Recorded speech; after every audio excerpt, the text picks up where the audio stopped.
One, so it's goodbye from me. Then on BBC One, we now join the BBC's news teams where you are. Have a good afternoon. Bye-bye.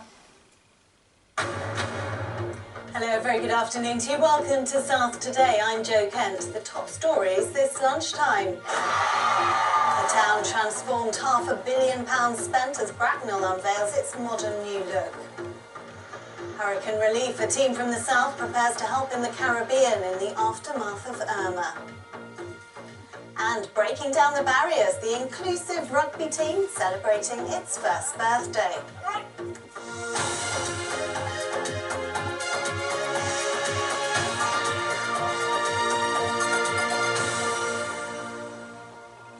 A brand new shopping centre, the Lexicon, has opened in Bracknell this morning. It marks a total transformation for the town, once much maligned for its lack of architectural charms, and has come at a cost of almost £500 million. Well, let's get more. Ben Moore is there for us this lunchtime. Ben. Yes, thanks, Jo. Can you believe that we're in the centre of Bracknell? Take a look at this. Gone are the 1960s faded concrete slabs that the town over the years has become so synonymous with. 1 million square foot of this town has been completely redeveloped. It was launched this morning by 150 school children from the Bracknell area. But this is a town that was built for people. And what do the shoppers here think this morning? We've waited about 30 years for the new town, and it looks pretty impressive. I could get lost. I don't know where I am. Confused about where we are. When you walked out of the car park, it just hit you. I literally just gone to Bracknell, America, and I came back and I literally don't even recognise it. I'm not saying there's anything wrong with it, it's just no different from any other town centre that's new. So you feel it's lost a bit of character? This is actually the third incarnation of Bracknell. It started life pre-war as a small market town. It was then a 60s new town, and now we have the Lexicon, what you see here today. Let's have a look at the history of one of the best-known towns in the Thames Valley. For decades, it's been one of the most maligned towns in the country. But Bracknell is barely recognisable now.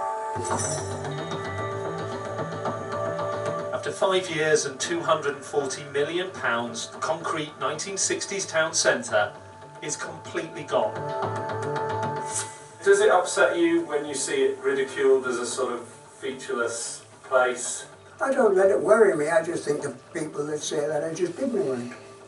93-year-old former architect Cyril Minchell designed and helped build the town in the 1950s. Under the circumstances, we did the best we could. After the war, there was a shortage of housing and the birth rate soared. Families needed homes, and Bracknell was picked as one of 7 new towns. But not everyone here was enthusiastic. It's the same with all new towns. People didn't want it. Stevenage had a referendum. 60% of the local residents were against it. It still went ahead. Bracknell was exactly the same. Nobody wanted it. Nobody wanted their town destroyed. The Bracknell we know and love took 25 years to complete and lasted half a century, and the ideals this town was built on have endured. Now, when preparing to criticise it, you know, I liked it. I like what they're trying to do. Now all this, the 70 new shops, all the restaurants, a brand new cinema, is said to create 3,500 jobs. Now tonight on South Today we'll be looking at the economic impact of this and whether the £240 million spent here was a wise investment. Back to you, Jo. We look forward to that. Thanks very much, Ben. A Hampshire man has denied harassing his neighbours over noise made by